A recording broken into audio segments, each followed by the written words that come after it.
Монгол банк үзүүлж байна. Санхүүгийн боловсрал гэж юу вэ? Яагаад чухал вэ?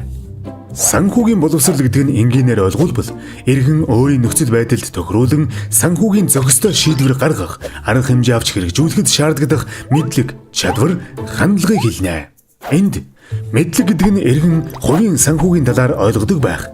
Өөрөөр хэлбэл хувь хүний санхүүгийн шийдвэр гаргалтанд ашиглах ойлголтыг хэлнэ.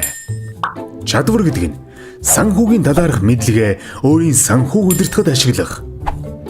Хандлага гэдэг нь хувийн санхүүгийн шийдвэр гаргахдаа өөртөө бүрэн итгэлтэй байх буюу эзэмшсэн чадвараа дадал болгохыг тус тус хэлнэ.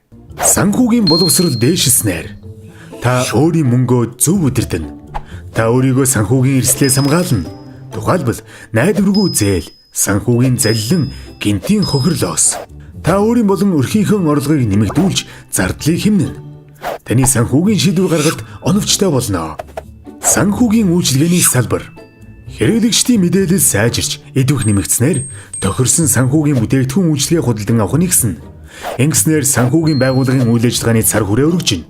Санхүүгийн байгууллагуудад хандах иргэдийн гомдол багасна. Нийгмийн эдийн засагт гарах бодит үр дүн. Санхүүгийн хүртээмж нэмэгдэнэ. Санхүүгийн залилан мэхлэлтээс урьдчилан сэргийлэх явдал нэмэгдэж, түүнд өртөх иргэдийн тоо буурна. Иргэдийн хадгаламж нэмэгдэж, үр багасна. Хөрөнгийн зах зээлд оролцогчид нэмэгдэнэ. Ятуурл, гэмт хэрэг буурна.